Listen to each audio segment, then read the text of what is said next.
Hi friends, എല്ലാവർക്കും രാഖീസ് world YouTube ചാനലിലേക്ക് സ്വാഗതം. ഇന്ന് ഞാനിവിടെ ഉണ്ടാക്കാൻ പോകുന്നത് തേങ്ങ അരച്ച് ചേർത്ത ഒരു അടിപൊളി ചിക്കൻ കറിയാണ്. അതിനായി ആദ്യം തന്നെ ചിക്കൻ നല്ല വൃത്തിയായി കഴുകി മാറ്റി വെക്കാം.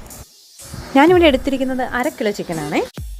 ഇനി 5-6 പീസ് വെളുത്തുള്ളിയും 2 ചെറിയ കഷ്ണം ഇഞ്ചിയും 3 പച്ചമുളകും കൂടെ ക്രഷ് ചെയ്തെടുക്കാം.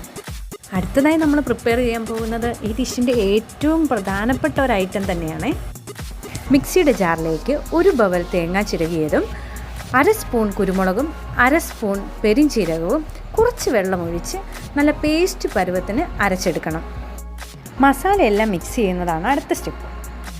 അതിനായി ഒരു പാത്രത്തിലേക്ക് 1 സ്പൂൺ മുളക് പൊടി, 1/2 സ്പൂൺ മല്ലിപ്പൊടി, 1/2 സ്പൂൺ മഞ്ഞൾപ്പൊടി, 1/2 spoon garam masala, 1 spoon chicken masala എന്നിവയെടുത്ത് ശകലം വെള്ളം ചേർത്ത് മിക്സ് ചെയ്തെടുക്കാം. ഇനി ഒരു സവാള കൂടി അരിഞ്ഞ് വെച്ചതിന് ശേഷം പാൻ അടുപ്പത്ത് വെച്ച് ചൂടാക്കാം. ചൂടായ പാനിലേക്ക് ആവശ്യത്തിന് എണ്ണ ഒഴിച്ച് എണ്ണ ചൂടായി വരുമ്പോൾ ചതച്ചു വെച്ച ഇഞ്ചി, പച്ചമുളക്, വെളുത്തുള്ളി എന്നിവ ചേർത്ത് ചെറുതായി മൂപ്പിച്ചെടുക്കുക. അതിലേക്ക് കറിവേപ്പിലയും ചെറുതായി അരിഞ്ഞു വെച്ചിരിക്കുന്ന സവാളയും ഉപ്പും ചേർത്ത് നന്നായി വഴറ്റുക. സവാള ഗോൾഡൻ കളറാകുമ്പോൾ മിക്സ് ചെയ്ത് വെച്ചിരിക്കുന്ന മസാല കൂട്ടൊഴിച്ച് മസാലയുടെ പച്ചമണം മാറുന്നത് വരെ നന്നായി ഇളക്കി കൊടുക്കുക.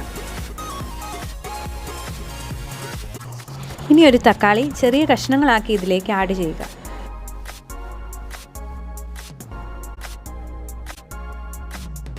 തക്കാളി ഒന്ന് സോഫ്റ്റ് ആയതിനു ശേഷം കഴുകി വെച്ചിരിക്കുന്ന ചിക്കൻ ചേർത്ത് നന്നായി ഇളക്കി യോജിപ്പിച്ചതിന് ശേഷം അടച്ചു വെച്ച് 15 മിനിറ്റ് മീഡിയം ഫ്ലെയിമിൽ കുക്ക് ചെയ്യുക.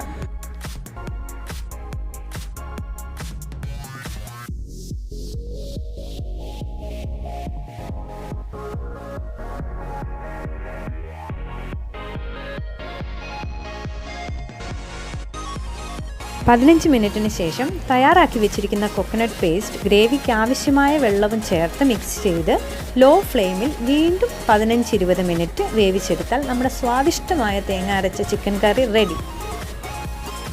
ഇനി ഈ കറി ഒരു സെർവിങ് ബൗളിലേക്ക് മാറ്റി നിങ്ങൾക്കിഷ്ടപ്പെട്ട ചപ്പാത്തിയുടെയോ അപ്പത്തിൻ്റെയോ ചോറിൻ്റെയോ കൂടെ കഴിച്ചു നോക്കൂ. ഈ വീഡിയോ നിങ്ങൾക്ക് ഇഷ്ടപ്പെട്ടാൽ ലൈക്ക് ചെയ്യാനും സബ്സ്ക്രൈബ് ചെയ്യാനും മറക്കല്ലേ. അടുത്ത വീഡിയോയുമായി വീണ്ടും വരാമേ. Bye bye.